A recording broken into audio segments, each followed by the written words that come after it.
Maraming nagtatanong sa ating mga kababayan kung senyales nga ba na may tatamang isang malakas na lindol. Magkakasunod ng mahinang pagyanig, partikular sa nangyari sa Cotabato Trench at Manila Trench. O ano sinasabi ng siyensya tungkol dyan, alamin sa report ni Floyd Brands. Naipapabalita kamakailan ang mga sunod-sunod na pagyanig o tinatawag na earthquake swarm.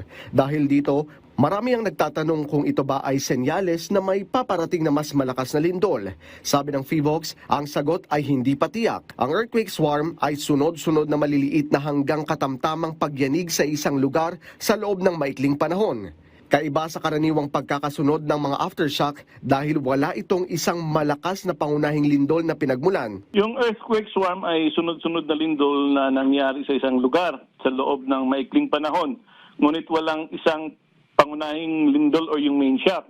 So hindi ito katulad ng karaniwang main shock aftershock sequence. So sa earthquake swarm, halos magkakalapit ang magnitudes ng mga lindol at bahagi ito ng patuloy na pag-release ng tectonic stress. So this is unlike yung katulad ng nangyari nung June 8 sa Sarangani, meron tayong magnitude 7.8, yun yung main shock. And then may mga aftershocks tayo na mga sumusunod. Pero dito sa earthquake swarm, wala tayong ma-identify na main shock. Halos pare-pareho yung magnitude na re-record natin. Dagdag pa ng PHIVOLCS na may mga pagkakataong nagtatapos ang isang earthquake swarm nang walang kasunod na malakas na pagyanig. Pero may mga pagkakataon din ito ay nagiging paunang senyales ng mas malakas na lindol. Wala pang siyentipikong paraan para matiyak kung kailan at saan gaano kalakas ang susunod na lindol. Kaya naman, mahigpit na minomonitor ng PHIVOLCS ang mga aktibidad sa mga fault at bulkan sa buong bansa. Mahalaga na huwag magpadala sa mga haka-haka o hindi beripikadong impormasyon.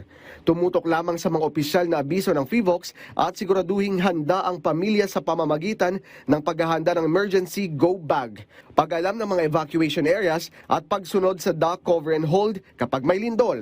Sa usapin naman ng aftershocks, ayon sa ahensya, unti-unti nang bumababa ang trend nito.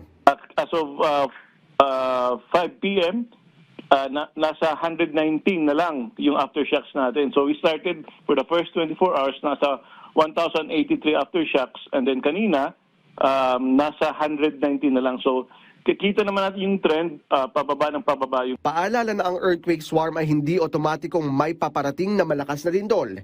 Isa itong paalala na manatiling mapagmatsyag at handa sa anumang oras. Floyd Brands para sa Bayan.